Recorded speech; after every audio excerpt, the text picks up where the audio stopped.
Perkenalkan, nama saya Siti Maro Bebaro, NIM 2210417805 dari kelas F.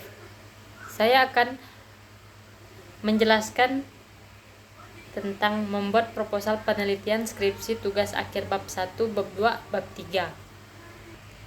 Skripsi atau tugas akhir itu dituntut untuk melakukan sebuah penelitian. Penelitian yang dimaksud adalah penelitian yang dilakukan oleh peneliti, boleh menggunakan data primer maupun sekunder. Namun, sebelum melakukan sebuah penelitian, harus membuat sebuah proposal penelitian. Kenapa harus ada proposal penelitian? Karena dengan adanya proposal penelitian, dosen pembimbing atau dosen penguji itu akan mengetahui rencana dalam melakukan penelitian itu seperti apa. Apakah sudah betul dalam membentuk alurnya, atau apakah sudah betul dalam langkah-langkahnya. Maka dari itu, membuat proposal penelitian itu tidak sembarangan, harus ada aturannya. Sehingga ketika orang membaca atau ketika penguji atau pemimpin pembaca itu memahami dengan cepat dan langsung pada poinnya. Perlu diketahui bahwa proposal penelitian itu ada 3 bab. Bab 1 itu adalah pendahuluan, bab 2 itu adalah tinjauan pustaka, bab 3 ini adalah metodologi penelitian. Kita berbicara satu bab dulu, terkait pendahuluan. Pendahuluan itu berisi evidence base. Apa itu evidence base? Evidence base adalah sebuah data dan fakta. Jadi, di dalam bab 1 atau bab pendahuluan, data dan fakta itu sangat penting sekali. Tidak bisa menulis bab 1 itu seperti novel atau seperti cerita yang tidak bisa, harus punya datanya dan harus punya faktanya. Evidence base yang dimaksud ini harus mengerucut. Apa yang mengerucut? Yang mengerucut adalah hal yang dibahas. Contohnya, misalnya seperti ini, hal yang dibahas pertama di paragraf pertama, katakanlah mengenai evidence base di tingkat internasional. Terus selanjutnya, paragraf selanjutnya membahas mengenai data dan fakta di tingkat nasional.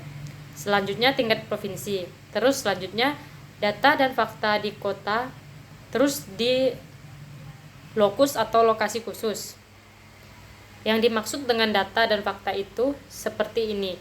Jika memiliki data atau memiliki sumber informasi dari jurnal ataupun dari laporan, misalnya mengatakan bahwa diabetes mellitus di dunia itu sekian persen.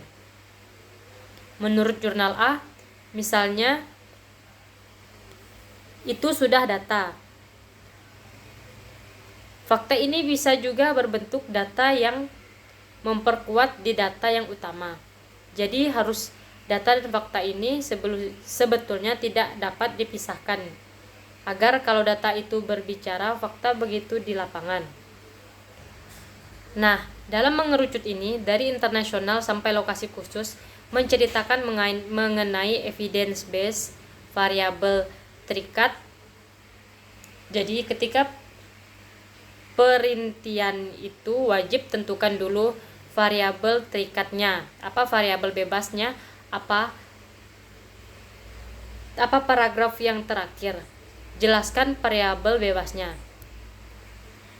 Memilih variabel bebas itu, contohnya ingin meneliti hubungan antara merokok dengan kanker paru-paru.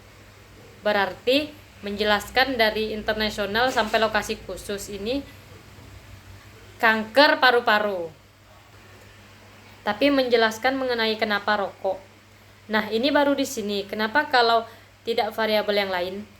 Jadi rokok ini harus dijelaskan, entah data, entah fakta seperti apa, harus menjelaskan kenapa memilih itu, atau mungkin bisa juga berdasarkan penelitian sebelumnya bahwa rokok ini sangat kuat, ini gini-gini itu boleh, tidak masalah.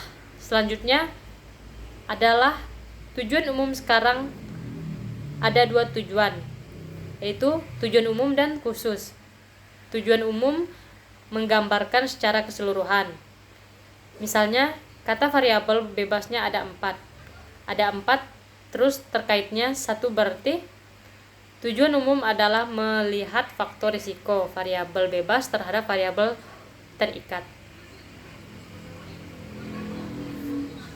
Tujuan variabel khususnya adalah melihat hubungan A terhadap terikatnya hubungan B, C terhadap terikatnya.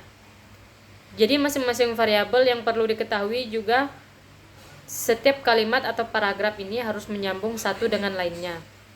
Tidak bisa kata-kata di paragraf pertama menceritakan internasional, terus tiba-tiba tidak nyambung. Tinjauan pustaka. Tinjauan pustaka ini sebetulnya mudah, tinggal melihat saja di buku atau di jurnal membahas mengenai tujuan tinjauan pustaka. Apa yang dibahas? Variabel trikate. Ini pasti yang utama. Selanjutnya adalah faktor risikonya apa saja. Ini juga harus disampaikan di tinjauan pustaka. Faktor risiko variabel trikate tentunya untuk yang di kampus Muhammadiyah memang biasa penjajat ciri khas. Harus menyampaikan juga kaitan dengan kajian keislaman, misalnya mengenai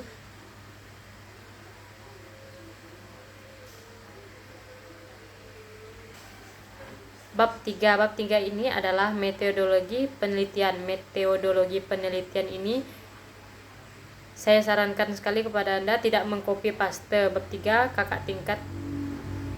Kenapa? Karena ini banyak kasus mahasiswa yang mengcopy paste dari kakak tingkat.